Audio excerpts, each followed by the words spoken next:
Começou no golfe a carregar sacos, tinha apenas 10 anos. Competiu, foi campeão nacional e chegou a selecionador nacional, cargo que ocupou durante 8 anos. Sebastião Gil orgulha-se de dizer que impulsionou os novos talentos do golfe em Portugal. Olá, Sebastião. Este percurso é um percurso muito interessante. Como é que o rapaz que carregava sacos chegou a selecionador nacional? Olha, também às vezes as coisas não acontecem por estarem programadas. Aconteceu por acaso. Realmente, quando descobri o golfe, era muito jovem e realmente fiquei logo um bocadinho maravilhado pela beleza do campo e do jogo em si. Continuei, nunca pensei em ser profissional, acabei por ser profissional, fiz a formação, comecei a jogar. No meu primeiro ano fiquei classificado para a Taça do Mundo e realmente comecei a ver que podia ser uma profissão e uma maneira de realização pessoal. Nunca pensou no golfe como profissão porque na sua família não há ligação ao golfe?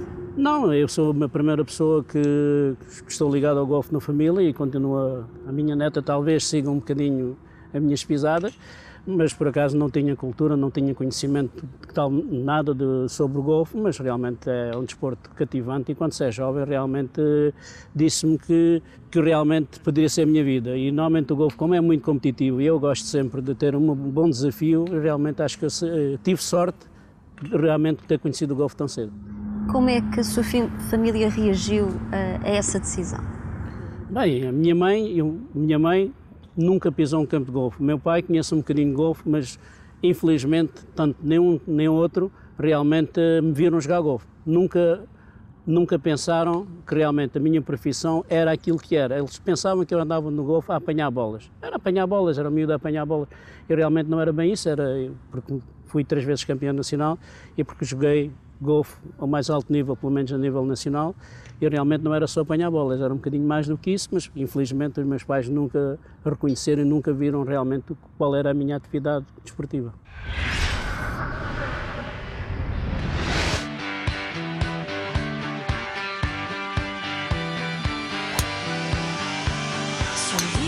Sporting versus Benfica. O derby de futebol da capital serviu de pretexto para o primeiro encontro de golfe entre sportinguistas e benfiquistas, com o respectivo emblema ao peito.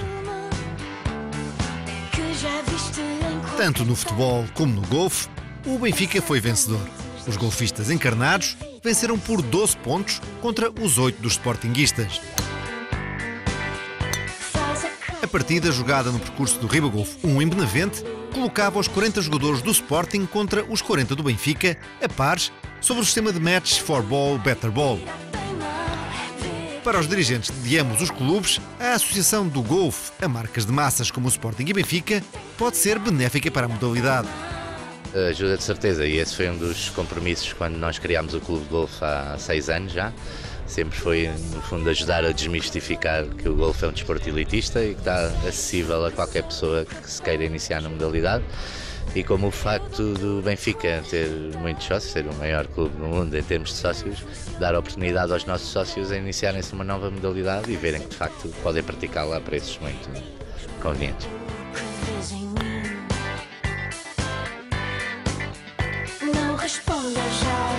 A cada pate certeiro ou uma boa jogada ouviam-se gritos de festejos das duas equipas, mostrando que no golfe o desportivismo é rei.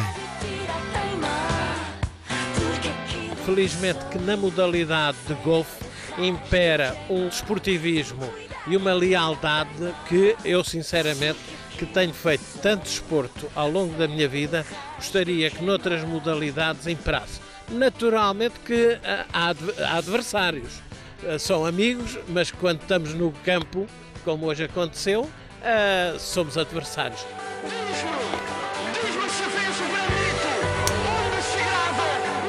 Rui Gomes da Silva, vice-presidente do Sport Lisboa e Benfica, joga golfe desde 1987. Participou no torneio para dar um apoio à sua equipa e enalteceu o espírito de saudável competição que aqui se viveu.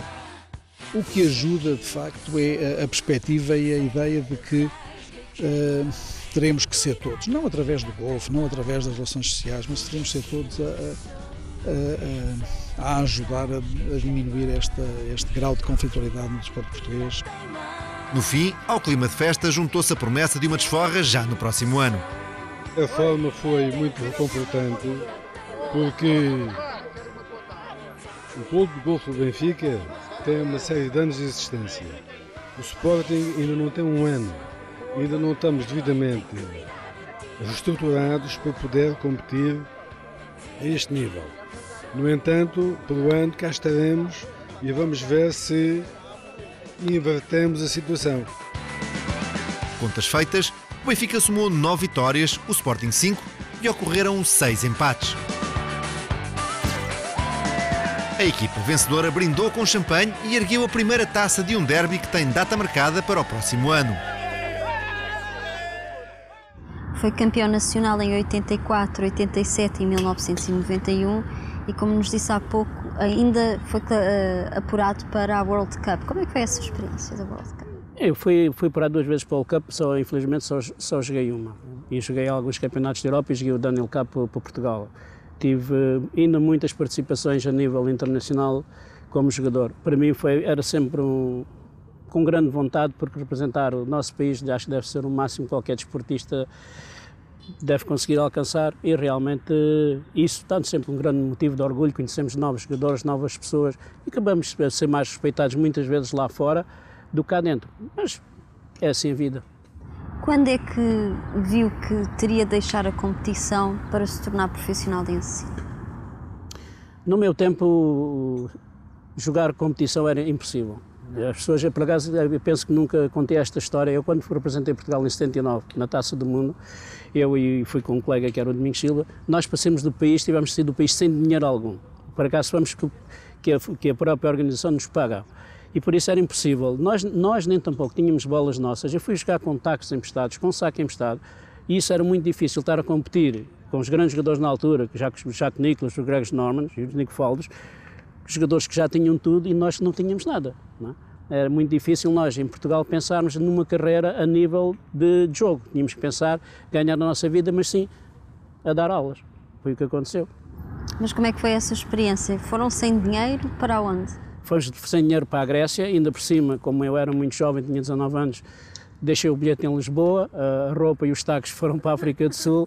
Foi um acontecimento quase único, não é? Depois disso viajei tantas vezes, graças a Deus não me aconteceu essas peripécias, mas foi muito importante jogar por Portugal e realmente estar num tipo daquele torneio que eu conhecia mais ou menos os Opens de Portugal, mas que não tinham metade da grandeza, que realmente era uma taça do mundo naquela altura. Quem é que o ensinou a jogar golfe? Ninguém. Como é que foi isso? Porque nós, na minha altura, nós aprendíamos vendo os velhotes a jogar, normalmente eram as pessoas que eu prestava serviço como caddy. E nós olhamos para o movimento dele, íamos pegando o taco e íamos jogando. O meu grande problema, ainda tirando a parte psicológica, que também não era a mais forte, não é? Eu também, tecnicamente, tive sempre um problema, que era a maneira de pegar no taco. Foi uma maneira que eu peguei no taco, nunca ninguém me ensinou, e que realmente, sob pressão, muitas vezes falhava pancadas realmente fáceis, que eu se tornava quase impossíveis para mim jogá-las.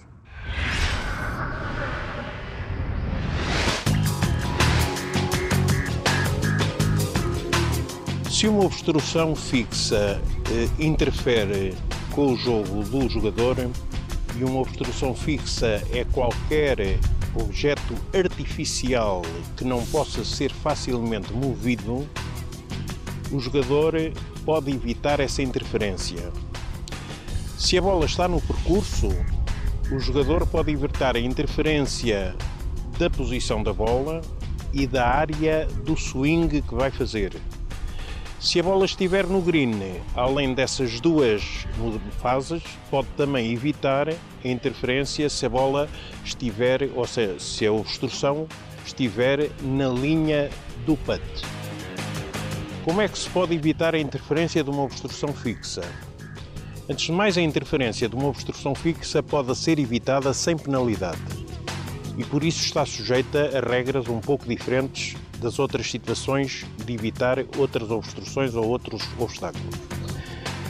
No percurso, evita-se a interferência da posição do jogador e da área do swing, determinando o nearest point que evita, ou seja, o ponto mais próximo que evita essa interferência. Esse ponto mais próximo, geralmente, e na maioria das circunstâncias, é apenas 1, Não é o melhor, não é o mais favorável, mas sim o mais próximo. E a partir desse ponto, o jogador, dentro da distância de um taco, deve deixar cair a bola e ela fica em jogo se rolar menos do que 2 tacos.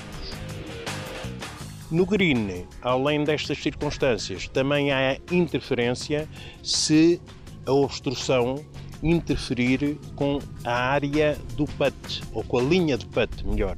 Como é que foi essa passagem para selecionador nacional? Fui convidado para essa função, não sei como e porquê, ainda continuo às vezes não acreditar e não saber qual foi as razões por quem que fui escolhido, porque havia outras pessoas que poderiam ter sido.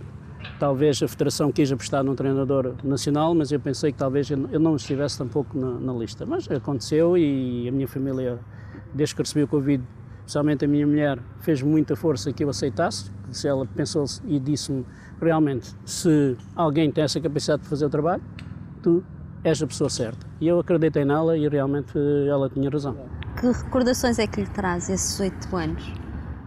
Eu acho que foi um trabalho que realmente eu nunca desejei na vida, mas quanto mais o fazia, mais gostava. Eu acho que para mim foi, hoje posso dizê-lo, e já com muitas saudades, por acaso foi um trabalho que por o resto da minha vida vai-me sempre marcar, porque os miúdos foram espetaculares, aceitavam tudo aquilo que eu dizia. Tive um adjunto também durante muito tempo, foi uma pessoa fora de série, que me apoiou muito. A própria Federação também teve muito tempo, talvez no último ano esse apoio faltou e foi uma pena. Ficou surpreendida em 2011 quando a Federação pôs termo ao seu cargo? Sim, fiquei um bocado chocado. Fiquei porque a maioria das pessoas da Federação, e isso não é por acaso, sempre disseram que eu, enquanto eles estivessem lá, eu estaria lá. E por acaso tenho mágoa porque a única que saiu da Federação no meu tempo fui eu. E alguma coisa queria dizer, talvez a única pessoa que estivesse lá errada fosse eu. Pode ser que as coisas agora no futuro fossem melhor, porque só quem saiu foi eu, todas as pessoas. Eu era o treinador do presidente, era o treinador do departamento técnico, de uma maneira, de um minuto para o outro deixei de ser. O que é que lhe faltava concretizar? Algumas coisas que eu gostava. Principalmente, uma coisa que me deixou muita mágoa foi que as coisas mudaram muito a nível de regulamentação na EGA e Portugal ficou fora do europeu no último ano que eu estive. Nós fizemos um campeonato excelente, à exceção da primeira volta. Primeira volta havia muita pressão sobre os jogadores, havia muita pressão sobre o treinador, porque a Federação queria fazer aquele torneio de uma década. Isso não pode ser, as coisas não se pode criar expectativas tão altas. Eu tentei não as criar e os jogadores, mesmo sem jogar bem, tiveram uma primeira volta menos conseguida. Jogámos excelentemente o resto do torneio, mas a primeira volta penalizamos, fomos para o terceiro flight, ganhámos os matches todos, mas Portugal acabou por não se classificar para o próximo ano. E para mim foi com muita mágoa que não fui eu que peguei na seleção e voltá-la, pô-la no sítio que ela merece. Porque eu na altura disse, possivelmente era a melhor seleção que Portugal tinha tido e continuo a acreditar que era. Mas já diz assim, o desporto muitas vezes prega-nos essas partidas e é isso que realmente ficou para mim, que eu gostava realmente de deixar Portugal no lugar que ele merece, que é o mais alto possível.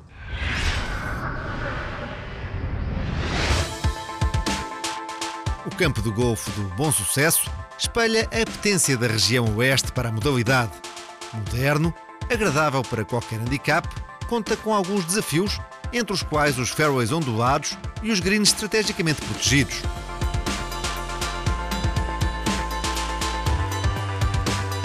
Aos obstáculos, acresce ainda o terreno com declive moderado.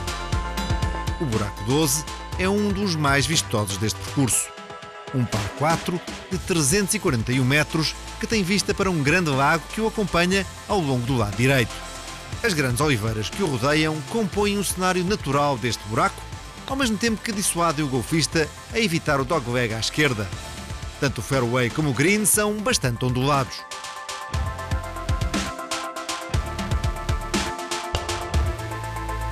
À chegada ao 17, o par 5 longo, depara-se um buraco singular com uma vista incrível sobre a Lagoa de Óbidos e as montanhas ao longe. Do outro lado, avista-se o Oceano Atlântico e uma zona de floresta, uma vez que se trata do ponto mais alto do campo. É um buraco difícil, com um blind shot e um green com uma encosta propício para a bola deslizar.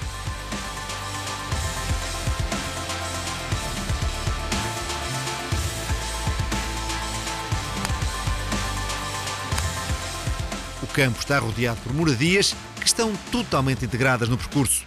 A paisagem natural e a arquitetura contemporânea interagem na perfeição.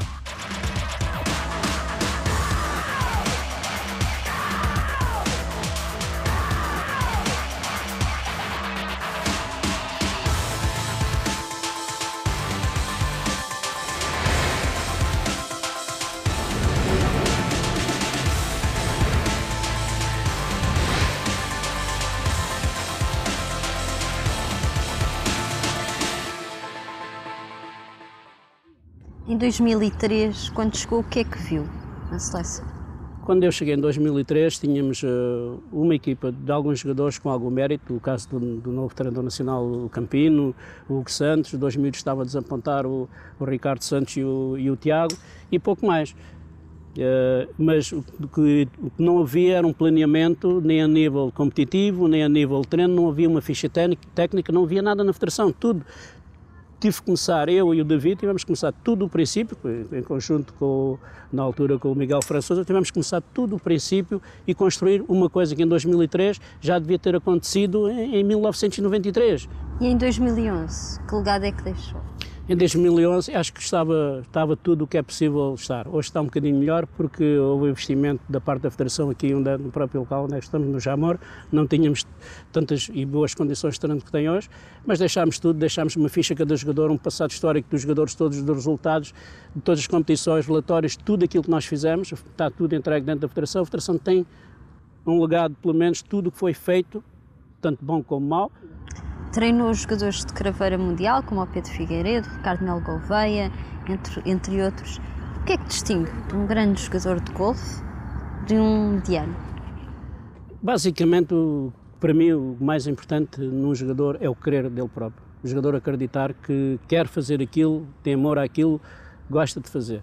Principalmente, as pessoas falam-se muito do Pedro e não posso deixar também de falar que o Pedro é um miúdo fora de série, é um jogador que tem uma vontade incrível, mas o Pedro tecnicamente é muito inferior a grandes jogadores que nós já tivemos e que temos que não vão lá nenhum. E eu acredito que o Pedro vai muito longe, mas não é pela técnica, é pela vontade dele, é pela força de vontade que ele tem, é de controlar as emoções, ele também tem emoções como outro miúdo qualquer, mas o Pedro é daqueles miúdos que quando quer uma coisa, luta por ela e tem lutado desde que eu comecei com ele, ainda mal tinha feito 13 anos e deixei-o com os 20 e realmente o Pedro manteve sempre a mesma vontade, é para trabalhar e sempre a tentar aprender o máximo possível. E depois o Pedro tem uma coisa que muitos portugueses infelizmente não tinham, sente-se bem a jogar torneios, sente-se bem com os outros miúdos, sejam eles nórdicos, sejam eles ingleses. O Pedro tinha mais admiradores já entre os ingleses, quando os ingleses são das melhores seleções mais fortes que os próprios ingleses. Ford. Quando ouvir este grito, proteja-se. Ele significa que uma bola vai perdida no ar, podendo atingir alguém. Há uma questão entre as duas seleções que treinou, não treinou só os homens, treinou também as senhoras, e sente-se uma grande diferença em termos de resultados, em termos competitivos entre as duas seleções. A que é que se deve essa diferença, Sebastião? Deve-se basicamente, para mim, a dois fatores. Primeiro que as meninas ainda são menos, não é? Infelizmente, a gente nos homens tinha muita dificuldade, nos homens, na parte masculina, não é? Então nas meninas era quase impossível arranjar 4 ou 5 miúdas para jogar, ainda hoje isso é difícil. E depois as mulheres, pelo menos nesta parte que me cabe a mim no trabalho que nós fizemos, elas tinham muito menos vontade de trabalhar. Elas eram mais divertidas, elas adoravam jogar competições, mas trabalhar ou para ir bater bolas, não. E é impossível, mesmo que a pessoa tenha muita habilidade, é impossível que sem treinar o mínimo consiga mostrar resultados. E nós tivemos pouca sorte, nós Portugal, e ela infelizmente ainda teve menos que nós, a Joana Silva Pinto para mim seria uma jogadora de eleição. A Joana tinha tudo para ser uma das melhores jogadoras da Europa ou do mundo. Era fisicamente forte, tinha uma técnica muito boa, batia a bola mais longe que a maioria das miúdas. Infelizmente teve um acidente brutal que realmente impediu dela chegar onde é que podia ter chegado. Fora o acidente, ela teria tido as mesmas possibilidades que outro jogador, que um rapaz? Eu acho que sim, acho que ela até teria mais. porque eu também dizia a elas, e é uma realidade, é que o golfe a nível masculino, mesmo a nível europeu, ainda está um bocadinho atrás do golfe masculino. É mais fácil uma miúda que tenha algum talento e que goste e que trabalhe, chegar ao circuito das senhoras, circuito europeu, do que os homens, porque os resultados ainda não há uma grande quantidade de jogadoras ao mais alto nível, como há nos homens. Mas não envolvia um esforço maior da vossa parte, uma vez que havia menos meninas, menos espírito de competição e de trabalho? Não envolvia um maior esforço da parte técnica da Federação? Não, porque... Não faltou isso? Não faltava muitas vezes um bocado de apoio porque elas não tinham vontade. Eu próprio dizia, enquanto eu fui treinador nacional, não levámos as miúdas a jogar o Campeonato do Mundo da África do Sul, porque eu próprio criei objetivos para elas trabalharem. Eu não queria objetivos que elas tinham que fazer 4 ou 5 abaixo, ou 4 ou 5 acima. O objetivo, elas tinham que cumprir planos de treino. E como não cumpriam planos de treino, eu fui o próprio dizer à Federação, não vamos gastar dinheiro com as meninas, não vale a pena ir passear. Porque eu, para mim, na vontade que eu tenho de ver Portugal ao mais alto nível, sinto-me envergonhado se realmente levar jogadoras que não mostram capacidade para estar a competir num torneio. Não vale a pena. Eu acho que as pessoas, quando querem entrar num torneio, têm que ter a mínima capacidade, não digo para ganhar, mas pelo menos jogar para o meio da tabela. Estar a formar uma equipa, quando é que as pessoas não fazem nada, não querem treinar, não têm vontade, só para passear e ficarem nos últimos lugares, para mim, eu não revejo nesse tipo de profissional. Eu gosto de lutar. É lógico que tudo pode acontecer, mas se as pessoas têm um plano de treinos, cumprem minimamente, devem ir. Não cumprem, só querem passear. Férias, diga-se à agência de viagens na Federação Portuguesa de Golfe. Na agenda desta semana destacamos, no dia 28 de abril vai ter lugar a Taça António Dantas na Quinta do Peru. Entre os dias 25 e 28 vai ter lugar o Campeonato Nacional Absoluto Peugeot, organizado pela Federação Portuguesa de Golfe, no campo da Aroeira 1. Na agenda internacional desta semana, o European Tour viaja até à China para o Volvo China Open entre os dias 2 e 5 de maio e onde Ricardo Santos volta a competir depois de ter abdicado de participar no Open da Coreia do Sul devido à instabilidade política na região. Já no PGA Tour vai ter lugar mais uma etapa, desta feita o Wells Fargo Championship, também entre 2 e 5 de maio. Fala com muito carinho dos seus miúdos, os jogadores de alta competição. Ainda continua a falar com eles ligam, vai falar. Infelizmente falo pouco, mas eu gosto de ser uma pessoa que gosta de ser mais direta. Não gosto muito, não sou daquele tipo de... Também tenho Facebook, tenho isso tudo, mas não sou daquele tipo de pessoa que perco tempo com o Facebook ou mesmo telefone. Eu gosto de encontrar as pessoas, gosto de olhos nos olhos, gosto de dar um abraço, gosto de falar, gosto de motivar na presença. Não sou muito de mandar mensagens, nunca foi a minha forma, mesmo até para as minhas filhas ou para a minha mulher. Eu raramente mando uma mensagem, para a minha mulher falo, para as minhas filhas passa-se meses que eu não telefono, não gosto dela. É uma maneira que talvez esteja errada, mas é a minha maneira de ser. Continua ligado ao ensino, na Quinta da Ria e na Quinta de Cima, esses projetos do ensino e levar o golfe a todos continuam, não é? Agora até com um clube de golfe. Sim, essa é outra realidade. Parece-me só que me faltava agora era ser presidente de um clube de golfe, não é? Agora também já sou, criamos o Algarve Golf Clube para tentar criar mais jovens a jogar naquela zona ali de Tavira, porque realmente ali está muito pobre. Em Vila Moura é o único clube que eu conheço a nível de Algarve e agora um bocadinho o Pestana, que também o Pestana está a tentar criar uma boa escola de golfe e pouco mais, por isso nós queremos, estão todos neste lado, queremos que o Sotavento também crie qualquer coisa, dar uma oportunidade pelo menos a outros miúdos, para não ter que haver grandes locações de 50, 60 km para treinar. E eu estou a tentar, criarmos o Algarve Golf Clube e estamos a tentar criar uma escola de golfe, uma para miúdos e outra para graduados, para desenvolver o golfe mais naquela região. O que é que espera ver no golfe nacional no futuro? Eu gostava de ver no golfe nacional no futuro, por exemplo, 150 mil jogadores portugueses a jogar golfe. Isso para mim é que seria, e desses 150, pelo menos 35 mil fossem crianças. Isso é que era fundamental, porque daí de certeza que o golfe teria no sítio que nós desejaríamos. Continuamos com muito poucos jogadores e muito que nós trabalhemos, se há pouca mão de obra é sempre muito difícil de criar grandes campeões, mas eu acho que vamos lá chegar.